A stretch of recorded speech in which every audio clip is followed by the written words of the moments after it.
Hola, buenas tardes, buenas noches. Gracias a todos y todas los que se están reuniendo. A las 7, una vez que llegue nuestro invitado de hoy, vamos a partir.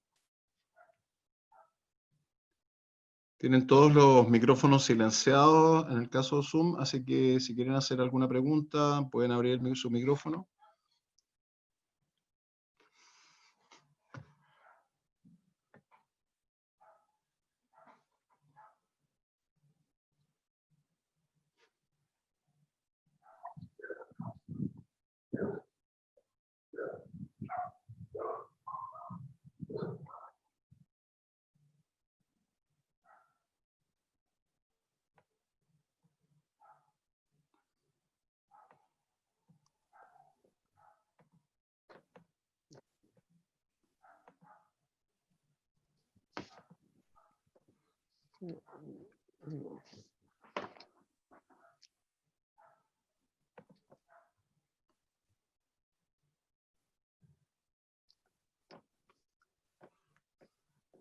Hola a todos.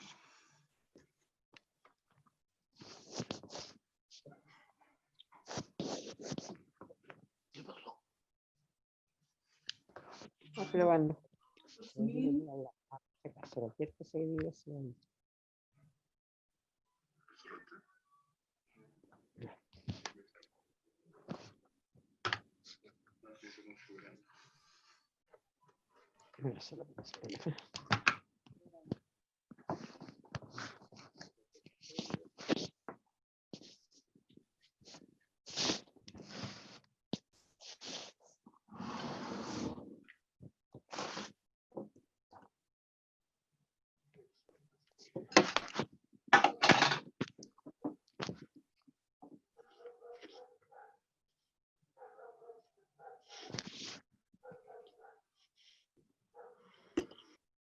Hola Lucía, hola Luis, hola Pilar, creo. Karim, Pablo Pinto. ¿Quién más está? Yerka, hola, ¿cómo estás?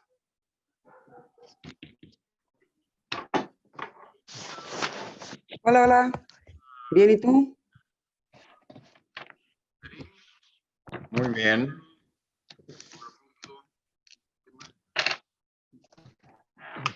Estoy probando por primera vez transmitir en vivo en Facebook, así que si me desconcentro un poco, tírenme la oreja.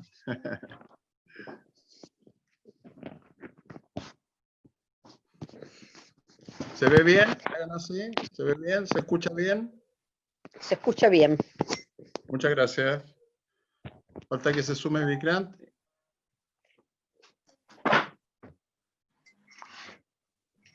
Y partimos.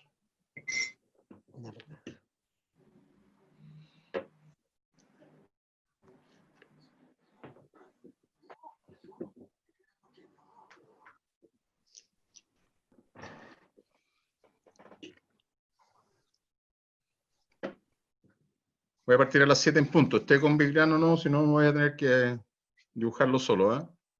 Vikrant, ¿cómo estás? Bienvenido. Bien, bien. Ahí está. Bueno, partimos. En punto. Déjenme ordenarme un poquito. Primero, agradecerle a todos ustedes la paciencia, la participación, el conectarse y estar con nosotros hoy día para conversar. Agradecer a los auspiciadores que son los que están ahí, G-Connection, People Coach People, que es una iniciativa nueva que estamos lanzando durante estos días, en la que también participo, y obviamente el Centro Experiencial que nos acoge hoy día con su creador, fundador, director, dueño, landlord y todo lo demás, que es nuestro querido amigo Vikrant. ¿Cuál es la idea de estos conversatorios, de estas reuniones? Es aprender desde otro lado nuevas miradas, ¿sí? Yo creo que cada día necesitamos líderes distintos para la nueva realidad que se nos viene y para la realidad que estamos viviendo, y líderes que sean inspiradores, que sean transformadores, que de alguna forma estén trabajando ya hoy en generar un impacto positivo sobre las personas, sobre el planeta, sobre la sociedad. Así que tengo el agrado de presentarle a usted, a mi queridísimo amigo Alejandro Vikrant Sentis, 52 años, perdón, 42, que es psicoterapeuta, autor de 5 libros ya, está el 6º ya en prensa, conferencista internacional, creador del Centro Experiencial para el Desarrollo Humano, y de Somatic Emotional Processing, y también, siempre me olvido, porque si les leyera toda la biografía o geografía ya a esta altura, Vikrant, que tiene, estaríamos como unos 25 minutos leyendo todos los títulos. ¿Cómo se llama el masaje que inventaste, que desarrollaste? Masaje estructural biodinámico. Eso. Y el enfoque que le vamos a dar hoy día a la conversación es al final del día, los líderes son o somos personas y lideramos no a procesos solamente, sino que también fundamentalmente a personas. En mi experiencia, el 80 o más por ciento de los resultados del estado de ánimo de una organización depende de esta relación entre líder-persona y liderados-personas también. Así que voy a dejar de compartir para que podamos ver mejor a Vikrant. Perfecto. Vikrant, bienvenido. Gracias, Sergio. Gracias por la invitación. ¿Se escucha bien? Sí, se escucha bien. ¿El resto lo escucha bien a Vikrant? Perfecto. Hola, hola a todos. Perfecto. Oye, cualquiera que quiera hacer alguna intervención, alguna consulta, pueden chatear o ir conversando. La idea es que tengamos una conversación, escuchemos un poco de la tremenda historia de Vikrant y después bajar algunos aprendizajes que podamos implementar aquellos que trabajamos o somos líderes a partir de toda la experiencia riquísima en el trabajo con personas que tiene. Quisiera partir con una primera pregunta, Vikrant. Tú, en tu primer libro, entre paréntesis, yo hago mi pega, me voy a cachiporrear un poco, pero me leí todos los libros de Vikrant antes de entrevistarlo. Un poco rápido, ¿ya? Pero me los leí todos. En uno de los libros dice, y voy a citar entre comillas, aquí estoy en el paradójico juego de buscar algo que yo soy, que ya soy, y de deshacerme de algo que nunca fui. ¿Sigues en ese juego, Vikrant? ¿En esa paradoja? Yo diría que la parte de búsqueda está bastante más suave. Cuando escribí ese libro tenía 27 años y estaba teniendo vislumbres de lo que yo pudiese decir eran los límites de mi propia búsqueda. Y de que en alguna manera lo que yo había buscado durante los últimos 10 años en forma bastante intensa, no tenía que ver con algo que fuese un agregado a lo que era mi realidad en aquella época, sino que tenía que ver con descubrir lo que pudiese llamar mi realidad más última. Okay. Hoy en día, más de casi 20 y tantos, cerca de 30 años más tarde, no diría que estoy en una búsqueda, no con la intensidad que tenía en esa época, y diría que me encuentro mucho más en casa, por así decirlo, con lo que soy ahora. En ese momento estaba teniendo vislumbres de ese espacio. Y creo que toda búsqueda que sea real, que esté orientada al descubrimiento de la propia autenticidad o a los niveles de experiencia que están debajo del condicionamiento cultural, inevitablemente apuntan en esta dirección, a buscar algo que ya es y a deshacerse de lo que nunca fue, digamos. Y eso que nunca fue tiene que ver con el condicionamiento cultural. Ok. Oye, y cuéntanos cómo es esa paradoja de un joven de 17 años, de familia católica, intelectuales, de izquierda, de clase media, trabajando en la pastoral juvenil de la Iglesia Católica. ¿Cómo pasa ese joven en este proceso al ashram de Osho y a dedicarse y a ser uno de los terapeutas más reconocidos, más creativos y más experimentados que hay en el país? ¿Cómo se produce ese salto tan largo, digamos? La verdad, yo ni siquiera lo tengo muy claro. Con bastante inocencia te diría que ocurrió este salto. Yo solamente quería ser feliz, básicamente.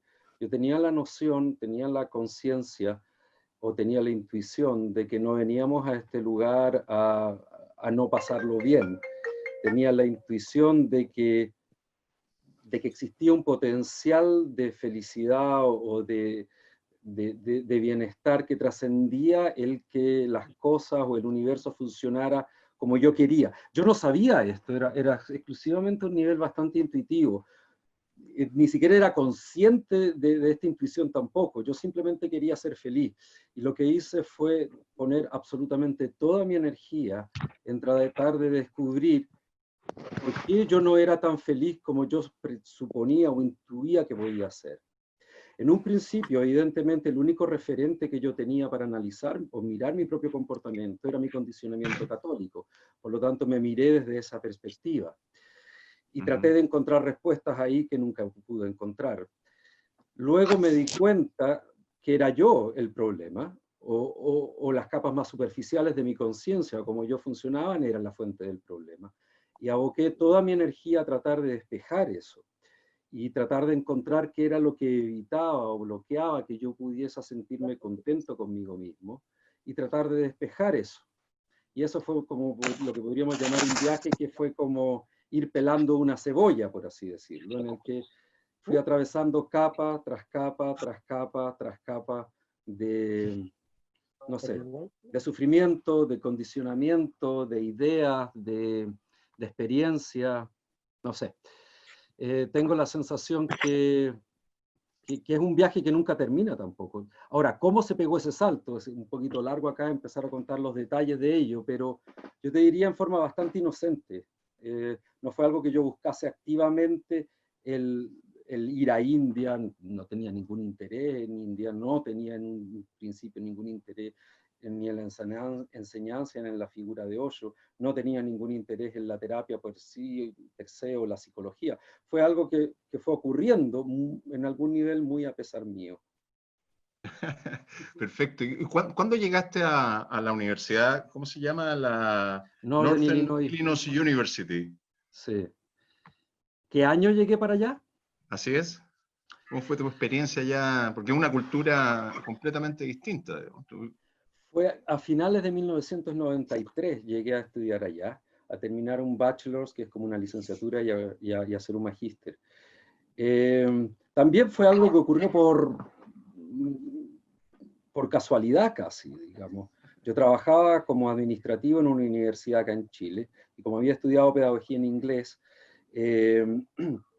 tenía conocimiento del idioma, y esta universidad hizo un trato con Northern Illinois University, y lo que ocurrió a partir de eso es que llegó el decano de una facultad, y yo fui su chaperón porque hablaba inglés. Nos hicimos buen amigos y él me invitó a poder ir a estudiar y a completar mis estudios en Estados Unidos. Y partí, digamos, porque no tenía ningún proyecto que fuese más apasionante acá. Tenía la idea de ir a India, pero no tenía ni el dinero ni las posibilidades reales de hacerlo todavía a esa edad.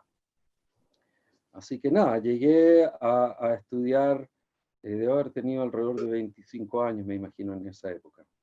¿Ya habías estudiado escultura a esa altura o no? Ya había estudiado, ya había terminado, sí, había estudiado. Había estudiado en la antigua Escuela de Artes de Oficio, después se llamó la Escuela de Cantero, me especialicé en piedra. Perfecto. Sí. Y pasaste de esculpir, de hacer escultura a esculpir personas, digamos, de trabajar con un sustrato bien diferente, ¿eh?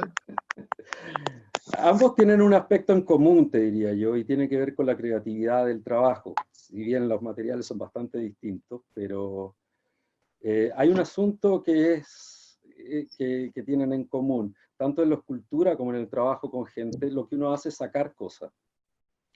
Uno va sacando los pedazos de piedra que rodean esta idea que uno tiene de lo que cree ver en aquella piedra. Y como terapeuta, el trabajo es básicamente el mismo. Yo pongo al servicio de las personas que están trabajando conmigo la posibilidad de ir despejando aquello que evita que puedan vivir al máximo de su potencial. Perfecto.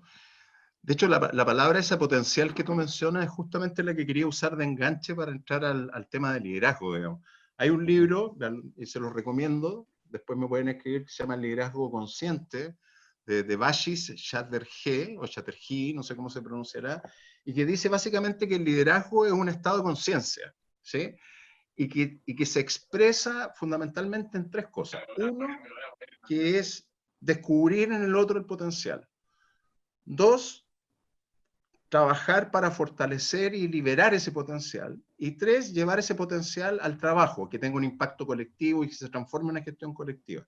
Si hacemos ese paralelo, tú te encuentras con un bloque, por así de cemento, que tiene un potencial, me imagino. No creo que cualquier piedra tenga el potencial de transformarse en una escultura, digamos, ¿ya? ¿Cómo es ese trabajo de descubrir ese potencial en las personas, transformarlo, trabajarlo y después liberar ese potencial? Bueno, esta pregunta tiene tantos niveles que no sé muy bien cómo responderla. La sensación que yo tengo primariamente tiene que ver de ponerme al servicio de lo que la persona desea hacer consigo mismo.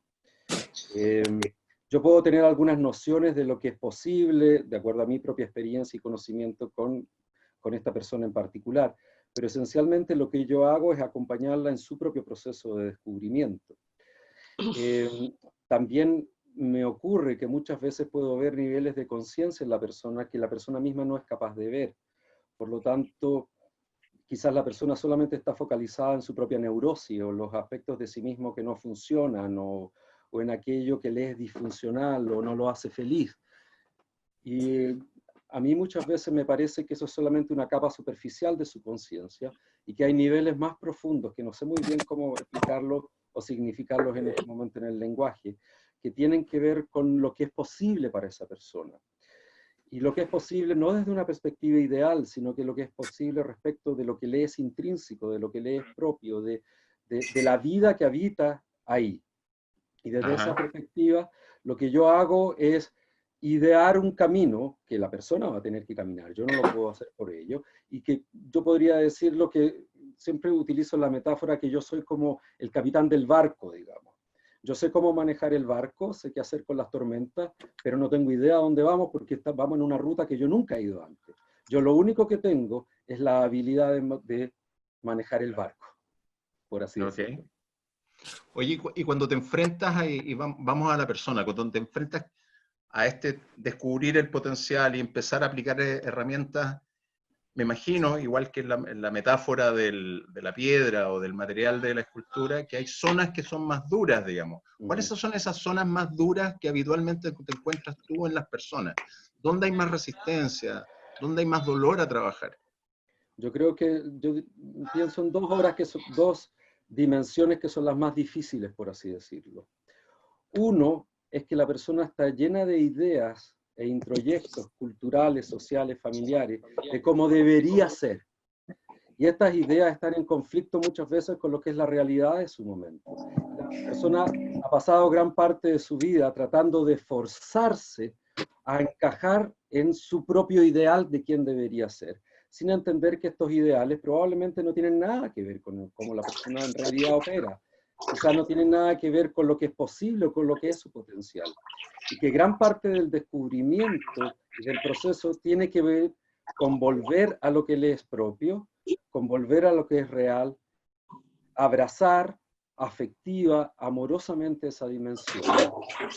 Y yo como terapeuta reafirmarla desde afuera.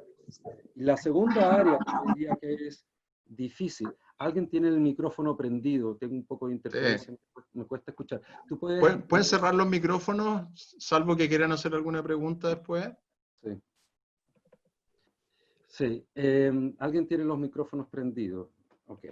Entonces, les decía que eso es una cosa muy difícil, porque la persona no está dispuesta a dejar ir los grandes ideales que tiene respecto de sí mismo, porque cree que si deja ir los ideales, entonces esto se irá a la mierda y su proceso de crecimiento va a ser imposible, sin darse cuenta que son justamente la distancia entre su sí mismo, su yo real y el yo ideal el que está generando el problema.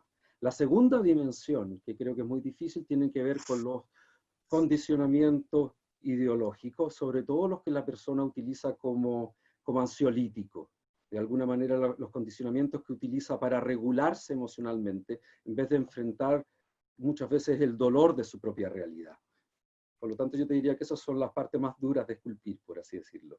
¿Cuál sería de esos ansiolíticos que mencionas? ¿Un ejemplo?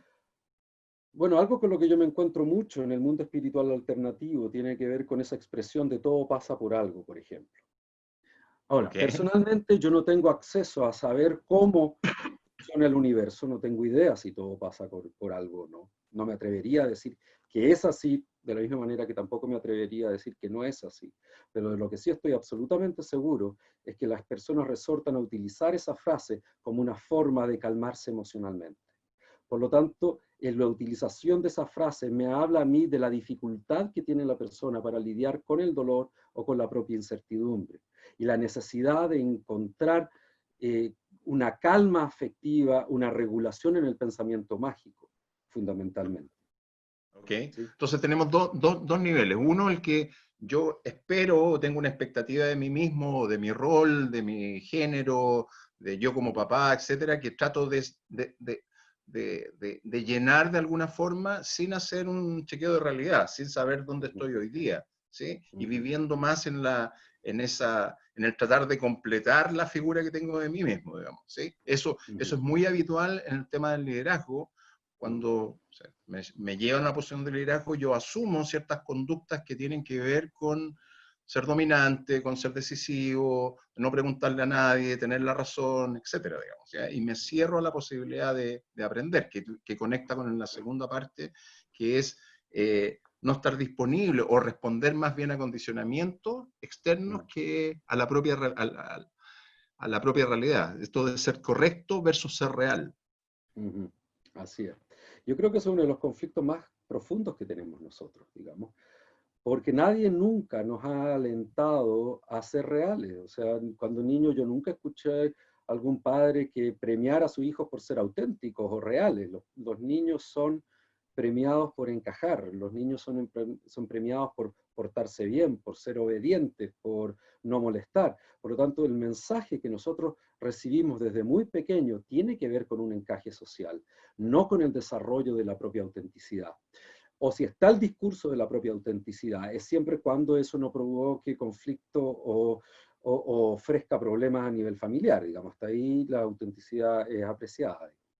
Por lo tanto, esto es muy profundo, es mucho más profundo de lo que la mayoría de nosotros podemos ser incluso conscientes. De hecho, en el plano laboral, quizás todos tenemos registro de eso, cuando una persona dice, oye, las cosas como son, y es muy directa en decirlo, en general se vuelve un outsider. La gente no le gusta que le digan las cosas tal y como son. Prefiere un poco de mermelada y pintarlo un poco, ¿verdad? Bueno, eso además es clásicamente chileno. Las personas tenemos serias dificultades para enfrentar los conflictos o para poner límites interpersonales. Y nos escudamos en formas de entender las cosas o explicárnoslas ideológicamente. Yo siempre escucho, mira, no, a mí no me molesta la crítica, a mí lo que me molesta es la crítica no constructiva. Eso es una mentira. La crítica molesta siempre, a todo el mundo, no hay a nadie, incluyéndome, a quien no le moleste la crítica. Pero en vez de decir, ¿sabes qué? Me duele porque me hace sentir expuesto, el sentirme criticado, yo trato de decirte, no, mira, si no es que sea la crítica, sino el que no sea constructiva. ¿Cachai? Y muchas veces yo puedo utilizar eso también cuando trato con otra persona en un contexto laboral y yo le digo, oye, mira, te voy a hacer una crítica constructiva, que básicamente es como un lubricante, digamos. Esa es la verdad, porque la otra persona no puede defenderse de ello diciendo, no es una crítica constructiva. Pero la realidad de la experiencia emocional es que los seres humanos detectamos la crítica. Eso es una realidad. Y es inevitable ser criticado también, porque no hay ninguna posibilidad de crecimiento si yo no soy capaz de ver las áreas de mí mismo donde no estoy funcionando. ¿Y cómo se resuelve esa paradoja? ¿Cómo la abordas tú? ¿Dónde está el límite de eso? ¿A qué te refieres con límite? No sé, ¿hasta qué punto yo puedo ser real con alguien para que sea beneficioso para su propio crecimiento y no herirlo? Bueno, no es súper difícil fuera de contexto tratar de decir esto debe hacerse de esta manera. Confío yo en que los seres humanos tenemos una capacidad de regularnos entre nosotros, es decir, nosotros tenemos la tendencia a integrar dónde está el otro. Y teóricamente, yo necesito integrar al otro en esa crítica también, o en esa exposición de la realidad. Muchas veces tiene que ver con la forma que yo digo el asunto, muchas veces tiene que ver con ser capaz de distinguir en el lenguaje la crítica a un comportamiento específico versus la crítica al ser de la persona. Aunque debo admitir que esto último tiende a ser difícil, porque generalmente con las heridas emocionales que cada uno tiene, cada vez que nosotros escuchamos una crítica a un comportamiento específico, nuestro cerebro lo traduce con yo estoy mal, o yo no estoy bien, o algo en mí no funciona. Porque cuando éramos pequeños no teníamos la habilidad de distinguir una crítica a un comportamiento específico de una agresión hacia nuestro ser. Por lo tanto, fuera de contexto me es difícil decirte esto se hace de esta manera, pero creo que hay formas de poder hacer eso sin necesariamente pueda arder Troya, digamos.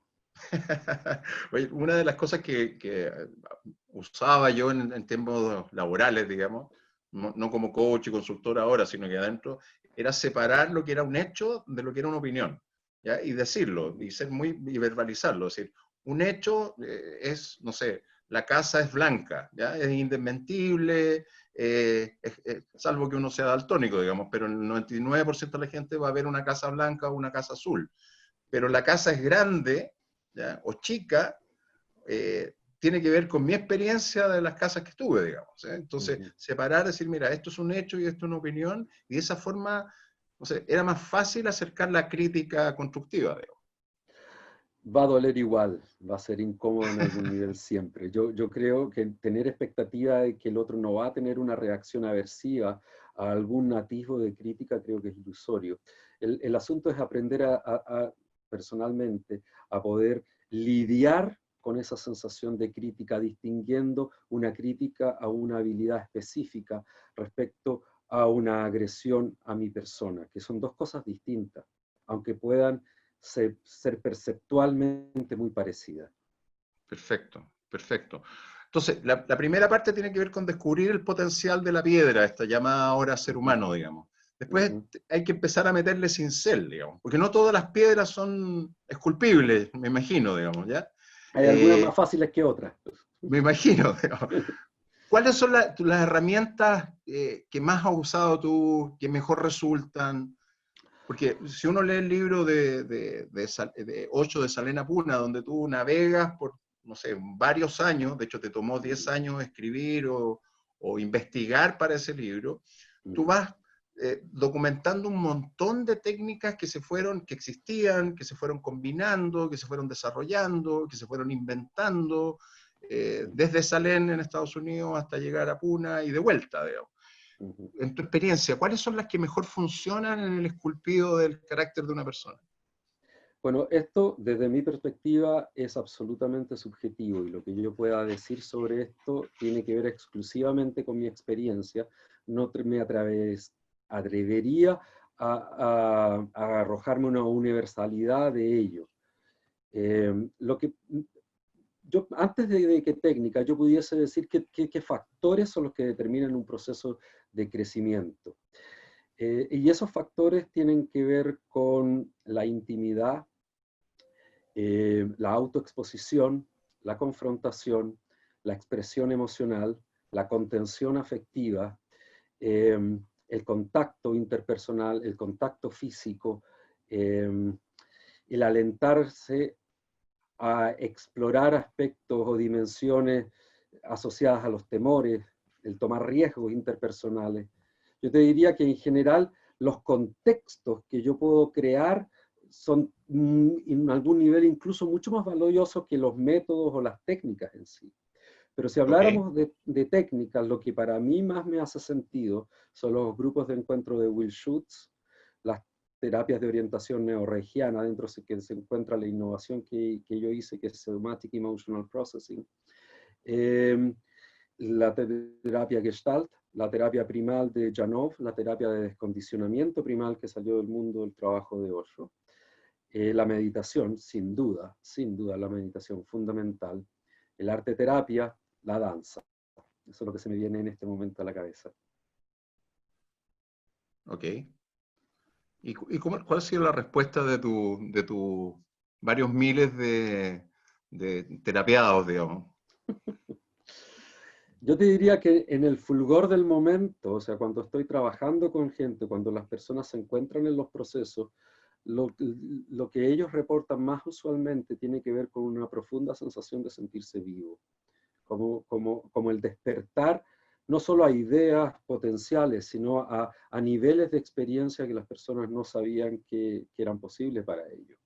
Respecto de posterior al trabajo conmigo, o al trabajo que nosotros hacemos en el centro, yo te diría que si la gente no sigue buscando apoyo o contextos de expansión y crecimiento, aproximadamente solamente un 5% de las personas siguen en un proceso de autoactualización. Las otras personas se van de vuelta a sus patrones antiguos, si no tienen apoyo o contexto donde puedan seguir mirándose y trabajándose. Eso es Así que súper yo te importante. podría decirte Sí. que mi trabajo en términos de éxito en el tiempo es bastante pobre. Ok, entonces tenemos que básicamente lo que importa más que la técnica, habiendo herramientas que son mejores, lo que importa es el contexto en el que se encuentra la persona y la voluntad de seguir en ese contexto de desafío, de cambio, de búsqueda, de aprendizaje. Sí, es así. Yo diría que antes del contexto tiene que ver con la voluntad de la persona de querer continuar en un proceso de crecimiento. Muchas personas tienen la idea de que pueden llegar a un estado de felicidad o de satisfacción o de actualización y luego olvidarse de ellos mismos, dejar de seguir trabajando y van a quedar en ese estado, y eso no es cierto. Si yo no continúo actualizándome, yo voy de vuelta. Perfecto. Eso entonces responde a mi tercera pregunta. O sea, tenemos la piedra, tenemos la herramienta, el contexto, y la tercera tiene que ver con cómo yo llevo al potencial a que se vuelva un potencial en la sociedad, en el colectivo, digamos. Para que eso ocurra, entonces entiendo que lo importante es que la voluntad del potencial tiene que mantenerse y el contexto tiene que mantenerse. ¿Sí? O quizás puede no ser el mismo contexto, pero seguir buscando distintos contextos que me inviten a la exploración y al desarrollo de mi propio crecimiento. Y en mi entender, yo volviendo a lo que tú hablas del contexto social, yo no entiendo el desarrollo personal o el crecimiento como mirarse el ombligo, aunque sí puedo entender que parte fundamental del proceso de crecimiento es mirarse el ombligo, pero inevitablemente cuando tú comienzas un proceso de transformación de la conciencia, esto tiene un efecto inmediato en tus vínculos primarios, tiene un efecto inmediato en las personas que te rodean. Y desde mi perspectiva, este trabajo es un trabajo revolucionario y tiene que ver con cambiar la conciencia del planeta. Y tiene que ver con seres humanos que puedan funcionar de otra manera y que tengan la capacidad de ser agentes de cambio. Durante mi adolescencia yo estuve muy involucrado, digamos, en la resistencia en contra de la dictadura. Y uno de los problemas que tenían personalmente en esa época es que me miraba a mí y a todas las personas que estábamos involucrados en ese proceso. La idea socialista o marxista a la cual yo me adscribía era la idea del nuevo hombre. Y yo miraba era nuevo hombre, no era nueva mujer, era nuevo hombre. Sí, los mirando tiempos han cambiado. Desde la perspectiva de hoy día, yo creo que hay más posibilidades de que sea la nueva mujer en realidad que el nuevo hombre, pero bueno. No yo me cabe miraba duda. entre nosotros quién de nosotros podía ser ese nuevo hombre y no había ninguno a quien yo estuviese dispuesto, incluyéndome, a meter las manos al fuego. O sea, éramos puras personas llenas de compensaciones emocionales, utilizando el trabajo social y político como una forma de lidiar con nuestros dolores. Y en la práctica, la sensación que yo tenía que la verdad es que no teníamos nada real que ofrecer. O sea, si existía una transformación de la sociedad, probablemente hubiera ocurrido muy similar como ocurrió en la Unión Soviética, donde la nueva oligarquía o la nueva élite tenía que ver con la gente en el partido, digamos. No había un cambio en cada uno de nosotros como individuos. Hoy en día, mi noción es que el cambio personal es inevitablemente un cambio de transformación de conciencia que afecta a todos los niveles de la experiencia, incluso la social o el político. Eso es súper interesante lo que dices, porque es un poco lo mismo que yo he llegado a concluir en la investigación del tema de liderazgo. De hecho, me encantó el concepto revolucionario, porque yo creo que lo que se requiere en estos minutos y para el futuro son líderes efectivamente que sean capaces de armar una revolución.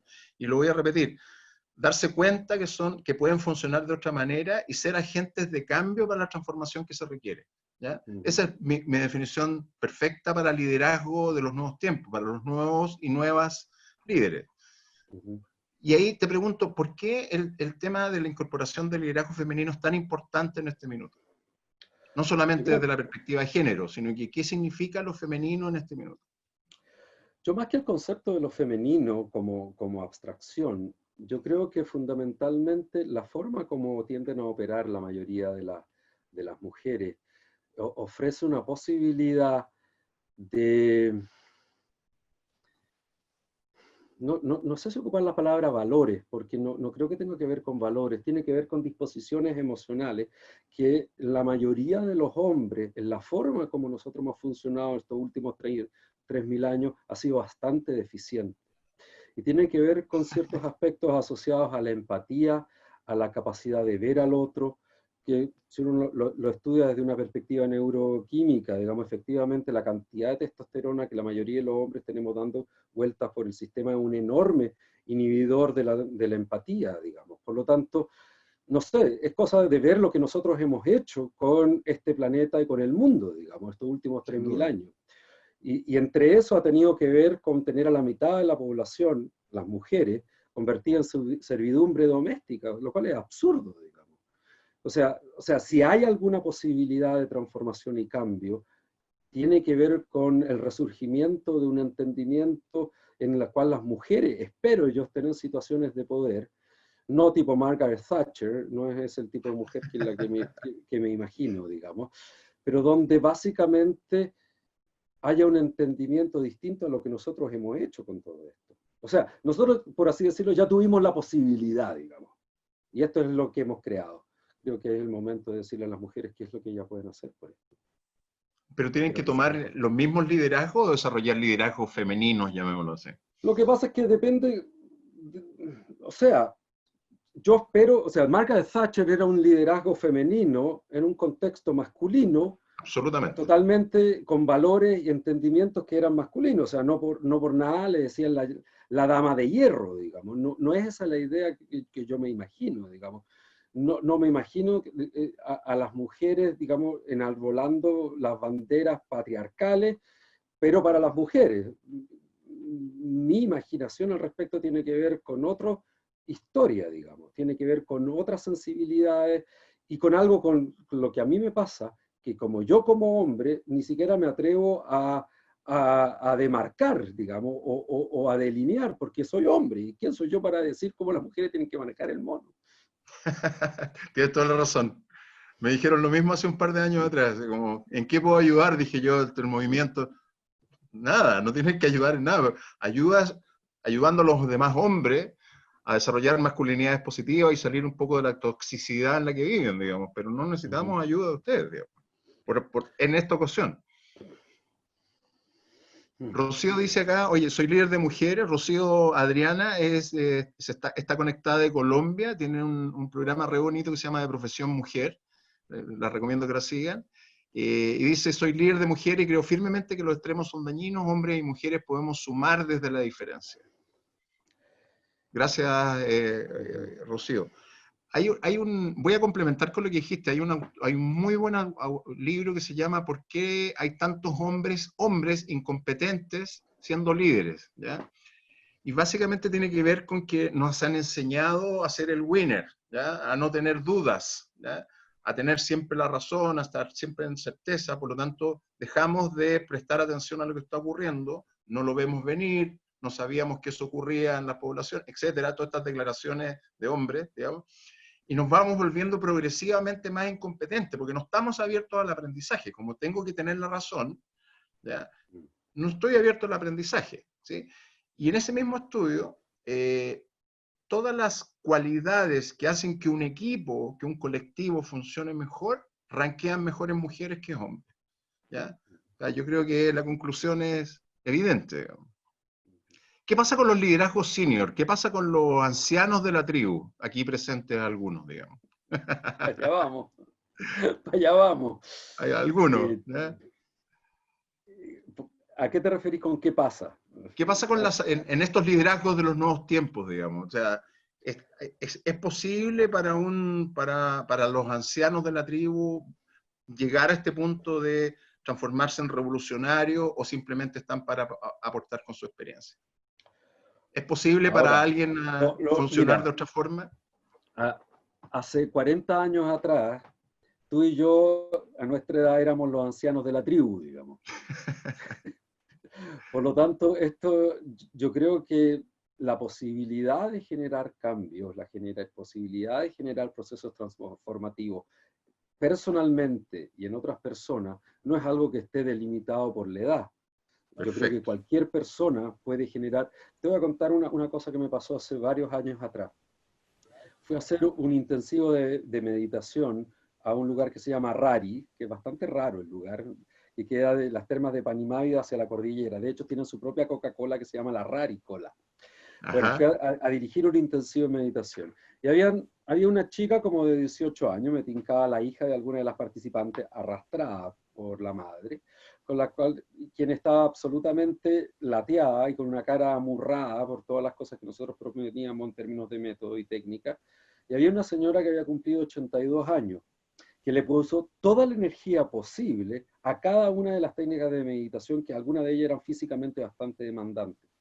Y al terminar este intensivo, en la tarde-noche, esta mujer de 82 años se me acerca y me dice, oye, me dice, ¿y qué otras cosas hacen ustedes? Porque yo tengo muchas ganas de trabajar mis rollos.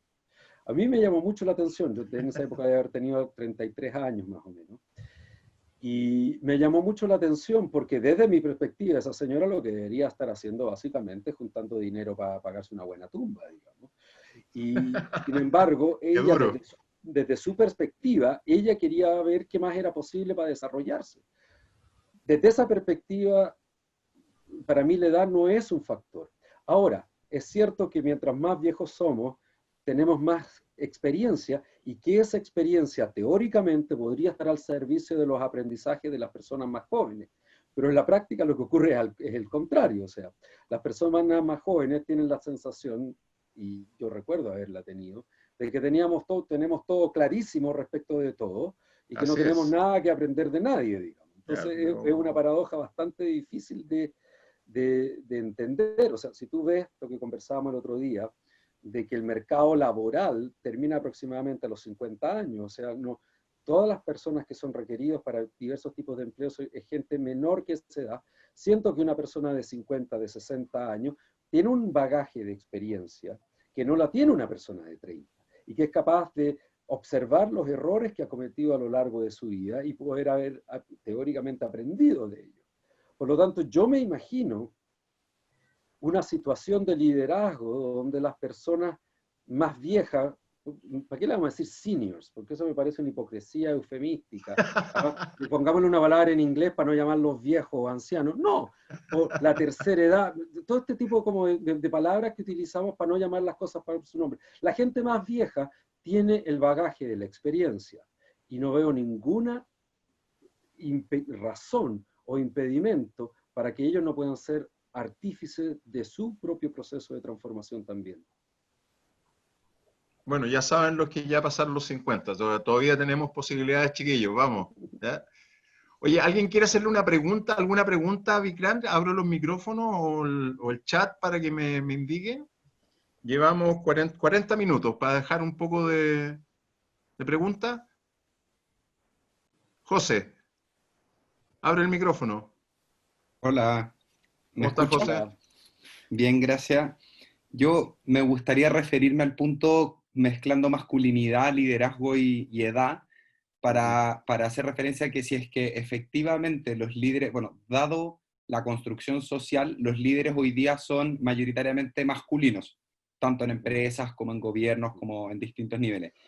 Y también es cierto lo que dice Vikrant, de que da lo mismo la edad para tener este desarrollo personal. Sin embargo, también es cierto decir que el trabajo personal o en el desarrollo de esta conciencia está muy marcado más por el lado femenino que por el lado masculino. Entonces también yo encuentro una dicotomía y de decir que siento que es mucha la experiencia que podrían aportar líderes siempre y cuando hayan hecho un previo pasar por su propia perspectiva personal.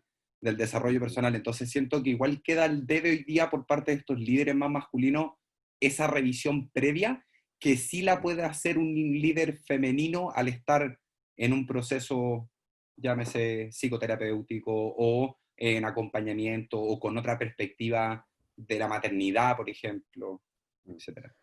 Yo creo que hay un asunto re importante y tiene que ver con el resultado de la herencia patriarcal que nosotros tenemos. Los hombres somos bastante más reacios para ser capaces de pedir ayuda o acompañamiento o consejo, y eso yo lo puedo ver. O sea, la cantidad de mujeres que yo tengo en psicoterapia, la cantidad de hombres que yo tengo en mis cursos y en mis formaciones, siempre son 70% mujeres, 30% hombres, 80% mujeres, 20% hombres. Y eso habla de que las mujeres, sin importar la edad, tienen una predisposición al aprendizaje y al autoaprendizaje que lamentablemente nosotros los hombres no hemos tenido, porque el condicionamiento patriarcal nos ha dicho que si usted es bien machito y tiene las botas bien puestas, usted es capaz de hacerlo todo solo y jamás pedirle ayuda a nadie.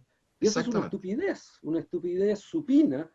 Y yo lo veo, la dificultad que tiene, o sea, gran parte de los hombres que a mí me llegan a terapia son mandados o por sus hijas o por sus señoras bajo amenaza.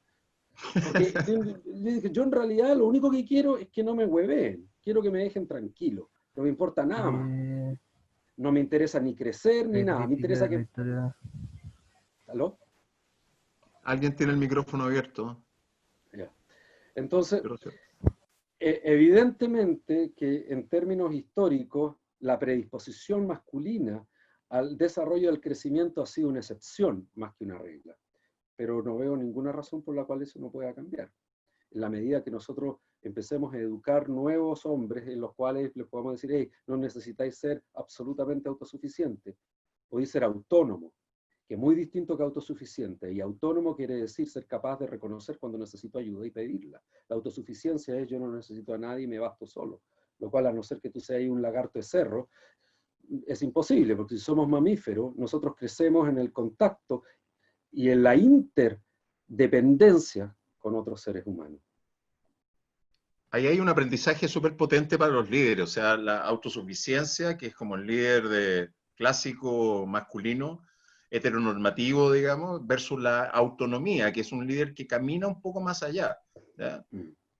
Y no tiene que ver con el sexo, eso es súper, o con el género, digamos, es súper importante. ¿Alguien más quiere hacer una pregunta? Gracias, José. Que abra el micrófono y pregunte. Patricio. ¿Quién quería hacer una pregunta? Patricio Fansalía. Ok. ¿Te escucha? No te escucho. Ahí veo a Patricio Fansalía. Ahí lo veo. Sí. Hola, Patricio. No se escucha. No se escucha. No te escuchamos. Acá hay una pregunta de Cristian Gómez. Mientras tanto, Patricio logra conectar. Dice, en esta etapa de la humanidad, ¿cuáles debieran ser las diferencias entre el hombre y la mujer? Muchas mujeres líderes han incorporado características vinculadas a la masculinidad y hombres líderes desarrollan aspectos vinculados a la feminidad. ¿Debieran ser iguales? A ver, yo primero soy bastante cuidadoso con la utilización de palabras como masculinidad o femineidad como estereotipos estables de los seres humanos. Porque en mi entendimiento, gran parte de lo que nosotros llamamos masculinidad o femineidad son constructos culturales. Si uno va a una tribu en Nigeria, puede ver que el comportamiento femenino dista bastante de lo que nosotros llamamos femenino. Por lo tanto, soy cuidadoso respecto de eso. Ahora, ciertamente que todos los estudios en neuropsicología nos muestran de que existen diferencias en el funcionamiento psíquico entre los hombres y las mujeres, y que muchas de esas diferencias también están determinadas por la cantidad y el tipo de hormonas que cada uno tiene.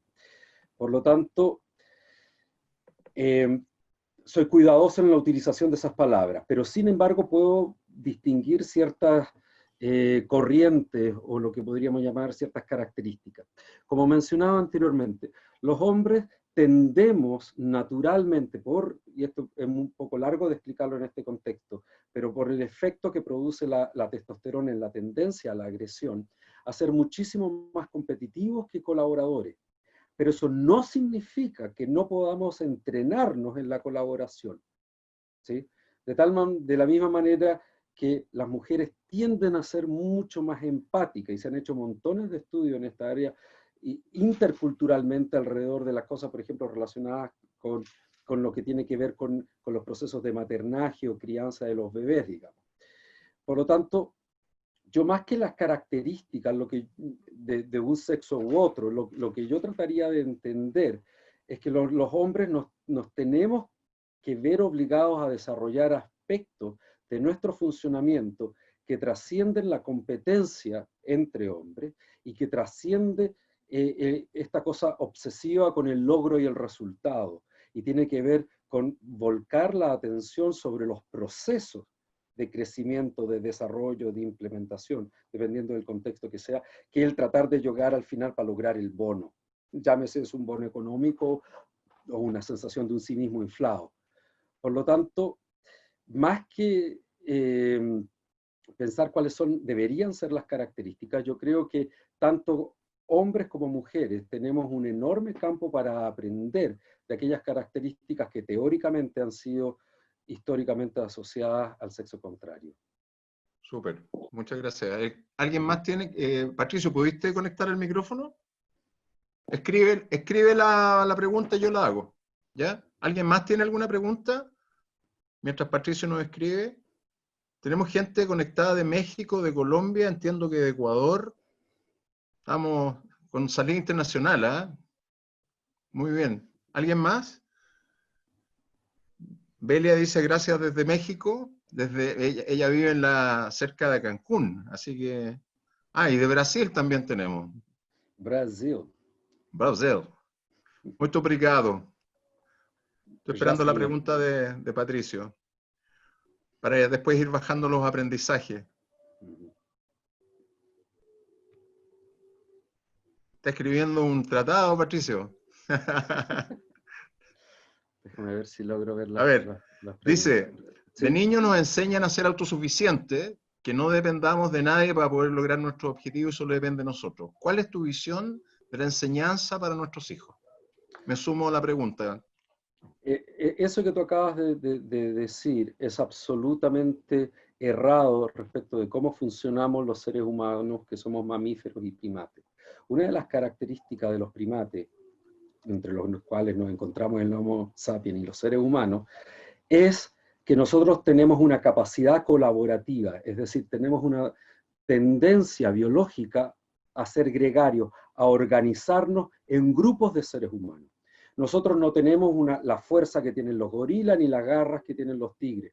Por lo tanto, lo que nos convirtió en la especie más eficiente en la supervivencia de nosotros en este planeta es la tendencia colaborativa. Es decir, la capacidad de dar y recibir apoyo para objetivos comunes. Esa es una característica del ser humano.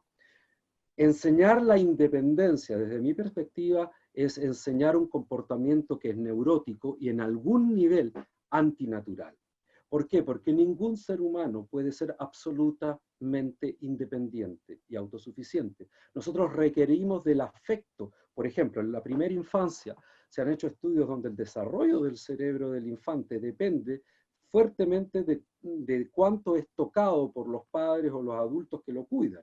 Es decir, el desarrollo neurológico de esta máquina depende del contacto físico. O sea, nosotros venimos programados para el contacto físico. Por eso bromeaba antes diciendo que la única forma que yo sea una persona absolutamente autosuficiente es si yo soy un lagarto del cerro. Porque los mamíferos no somos autosuficientes, somos interdependientes. ¿Qué quiere decir eso? Que yo puedo movilizarme hacia el exterior, buscar apoyo en otras personas, satisfacer mis necesidades y volver a mi centro o a mi lugar, donde hay lo que podríamos llamar una dependencia funcional. La independencia absoluta, como la dependencia emocional absoluta desde mi perspectiva, son desorganizaciones de la experiencia humana y fundamentalmente son una forma de neurosis. ¿Cómo educar a nuestros niños? Educar que algunas cosas yo las puedo hacer solo, las hago solo, pero cuando me encuentro con cosas que no puedo hacer, inteligente, y la palabra que yo utilizo es autonomía, es ir y pedir ayuda cuando lo necesito. Eso, Patricio. Perfecto. ¿Hay alguna otra pregunta o comentario? Sí, ¿cómo se forman estos líderes revolucionarios? Pregunta Francisco. partiendo por hacer con cada líder revolucionario una revolución interna. Evidentemente, cuando Sergio me invitó a estas charlas de liderazgo, yo le dije, oye, pero yo soy psicoterapeuta, no sé nada de liderazgo. Pero dijo, bueno, tú tenías un equipo de 15 personas. Ah, bueno, ok, hablaré sobre lo que se puede hacer en este contexto. Yo creo que cualquier tipo de revolución tiene que partir con una autorrevolución. O sea, si esta idea de querer ayudar a otras personas o ayudar a cambiar a otras personas, si yo no he hecho ese proceso conmigo, implica que yo no tengo las herramientas internas para hacerlo por nadie. Y de hecho, una de las cosas más peligrosas que puede en mi perspectiva ser un ser humano es tratar de ayudar a otro sin haberse ayudado a sí mismo previamente. Porque entonces lo que va a hacer es utilizar el sufrimiento ajeno como una escalera para su propio bienestar. Súper buena. Nos quedan 8 minutos. Última pregunta a una mujer. Adriana, Rocío Adriana. Bueno, Perdón. Sergio, me encanta poderme conectar con ustedes a esta hora, me fascina el tema, pero tengo una inquietud, ¿cómo respecto a esto que estamos hablando y sabemos que funcionamos desde el ADN de manada, cómo poderle decir a la gente que todos podemos sumar desde la diferencia sin caer, sin pasar esa línea delgada de tratar de encajar siempre con los demás, de agradar con los demás, porque pienso que empezamos a perder la autonomía y la esencia, y no estoy hablando del escenario de no ser colaboradores, de no estar también blindándonos entre todos, pero atrevernos también a poder hacer cosas de manera independiente, sin excluir a los demás, y sobre todo atreviéndonos a levantar también nuestra voz sin que lo demás que esté en el entorno nos esté condicionando constantemente. El problema fundamental para mí no tiene que ver con el hecho de que a mí me afecte o me duela el hecho de que no vaya a encajar o ser afectivamente rechazado dentro de un grupo. Para mí el problema fundamental es cuando yo estoy dispuesto a traicionar mi propia verdad por ese encaje. A mí y a todas las personas que yo conozco que no estén psicóticas, es decir, que no estén locas, les importa lo que las otras personas opinen sobre el sí mismo. A todos nos ocurre. Por lo tanto, si yo tengo la fantasía de yo voy a ser auténtico cuando no me importe lo que los otros piensen de mí, yo me estoy contando a mí mismo una fantasía que es irrealizable si yo soy un ser humano sano y no me he vuelto loco. Y tampoco ese es el problema. El problema es reconocer que deseo ser aceptado, reconocer que me interesa encajar, reconocer que me gustaría ser validado y así todo no traicionar mi propia esencia. ¿Y qué hago? Me vivo el dolor del rechazo, me vivo el dolor del no encajar, pero así todo tengo la integridad de no traicionar mi propia verdad. Siempre, en todo momento y todo grupo humano va a generar lo que se llama una cultura afectiva, que es una forma de operar como grupo. Y parte, en mi entender, de la autoconciencia tiene que ver con ser capaz de establecer límites claros cuando mi propia individualidad empieza a ser aplastada por el grupo o por un miembro del grupo. Ahora, no sé cómo será esto en el país que tú vives, pero en Chile tenemos serias dificultades para poner límites y decir no, no quiero, no me gusta o no estoy de acuerdo. Y gran parte de mi trabajo con gente es mucho en esta área.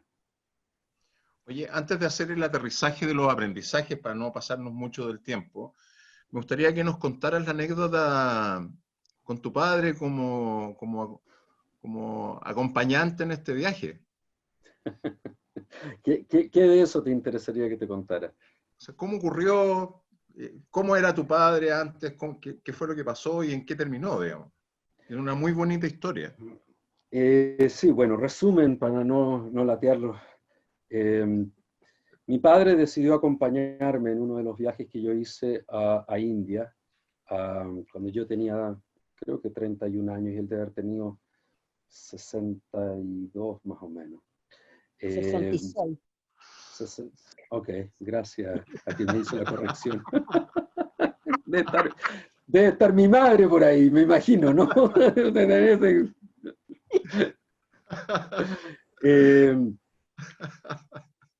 Mi padre siempre fue una persona que yo diría, mi padre era un intelectual de izquierda y que siempre encontró bastante curioso mi interés por la meditación o los procesos de crecimiento. Para él el único ámbito posible de la acción humana tenía que ver con la dimensión política. Y de repente, espontáneamente, él decidió acompañarme al ashram de Osho en India, sin que yo se lo propusiera. De hecho, nunca se me hubiera ocurrido proponérselo. Y fue una experiencia bastante transformadora para ambos.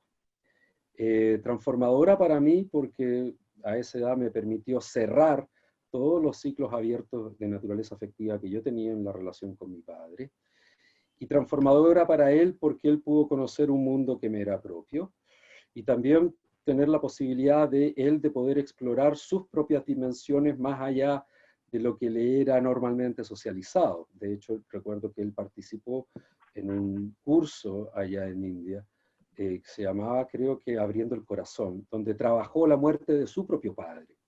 Entonces fue bastante hermoso esta cosa de estar los dos juntos, porque estábamos los dos en silencio, no podíamos hablar, con los ojos así de tanto llorar, yo estaba haciendo otro proceso, y podernos encontrar a la hora del almuerzo y mirarnos en esta cara de puchero. Y a mí personalmente yo creo que lo más transformador tuvo que ver con cerrar esto, que tiene que ver con esta cosa masculina tan clásica de los hombres en nuestra cultura, de querer buscar la validación o el reconocimiento de la figura paterna. Cerró ese ciclo para mí. Y para él, bueno, él estuvo un tiempo meditando después de volver de India.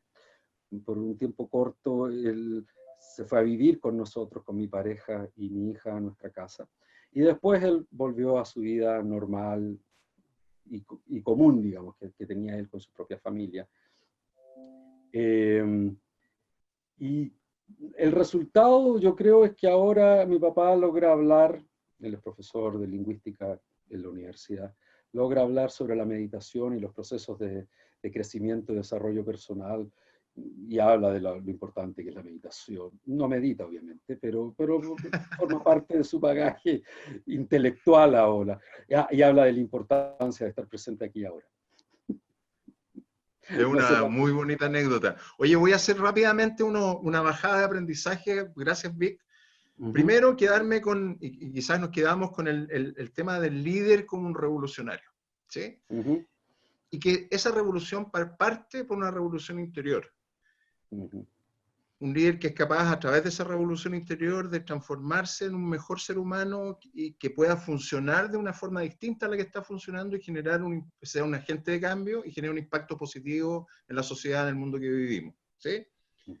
¿Cómo? Bueno, con una serie de herramientas, pero fundamentalmente con contextos, que sea capaz de sostener la voluntad de cambiar y los contextos de cambio, ¿sí? Predisposición al aprendizaje, ¿ya? Sí. Autonomía versus autosuficiencia, colaboración versus competencia, de poder distinguir claramente, especialmente en el lenguaje, qué es lo real versus qué es lo correcto, ¿ya? Con un funcionamiento que apunte hacia la interdependencia más que hacia la individualización, y finalmente, bueno, que ya lo dije, que sea un revolucionario de corazón, digamos, ¿ya? Que esa revolución esté en su interior. No sé si resume bien un poco esta navegación y cómo lo podemos llevar y conectar tu trabajo de terapeuta con mi trabajo de liderazgo. Yo creo que lo has hecho en forma magnífica, no podría haberlo dicho mejor. Tú deberías estar dando esta entrevista. Es una conversación entre grandes. Oye, muchísimas gracias a todos los que se conectaron. ¿Me podéis devolver el anfitrión? Porque te pasé el anfitrión para mostrar algo. Oh, Dame, ¿cómo hago eso? En la lista de participantes te puse como anfitrión. Ya. Entonces me tienes que poner como anfitrión a mí. ¿Y cómo hago eso? No tengo idea cómo hacerlo. Márcame y doble clic y me debe habilitar como anfitrión. ¿Dónde dice eso, habilitar como anfitrión? ¿En qué parte? No tengo idea. Los nuevos líderes tienen que cachar de tecnología también, importante, porque si no... ¿No? No tengo idea dónde hacerlo. A ver, espérate. Entonces, Share screen, no es share screen. Up in video recording live Facebook. No, lo siento, Sergio, no sé cómo devolverte. mira, márcame a mí. Te tengo a ti marcado. Acá ya. puede ser, espérate. Mute Sí. audio, stop audio, rename, spotlight. Put in waiting report, allow record, no, no me aparece la posibilidad de poner. Ya, no importa, no importa. Era básicamente para comentarles, la próxima semana vamos a tener de invitada a esta misma hora, este mismo canal, de la misma forma, vía Zoom y también vía Facebook Live, a Antonella Esteves. Ella es una periodista de larga trayectoria, feminista, y que vamos a estar hablando con ella de liderazgo y representación de género en el cine. ¿Ya? Vikram y yo somos cinéfilos los dos, ya hemos visto muchísimas películas desde El planeta de los simios de los años 50 hasta las películas del 2021, así que no se pierdan. Antonella Esteves, periodista de la Universidad de Chile, directora de FEMCINE, está haciendo un magíster en equidad de género. Vamos a profundizar en este tema que esbozamos con Vikram, que tiene que ver con las características de género en el liderazgo y también con cómo se representa cómo se representa la realidad, cómo estamos relatando la realidad y creando esta realidad en la que vivimos, digamos. Súper interesante, a las 19 horas, los que quieran me pueden seguir a Vikram, los que no nos siguen, Vikram Sentis, Centro Experiencial Somatic Emotional Processing, Facebook e Instagram, o www.centroexperiencial.com, uno de nuestros auspiciadores, o a mí también, a los que no me conocían, Sergio Roberto Hernández, y me llamo igual y salgo igual con despeinado en todas mis redes. Chicos, chicas, muchísimas gracias, espero que haberles agregado valor. Muchísimas gracias, Vikram, por tu generosidad de compartir tu experiencia, tu sabiduría, y creo que nos vamos contentos y nos llevamos un tesoro que podamos aplicar tanto en nuestra vida personal como en nuestro rol de trabajo con líderes. Muchísimas gracias. Sergio. Gracias. Chao. Chao a todos. No, la wea.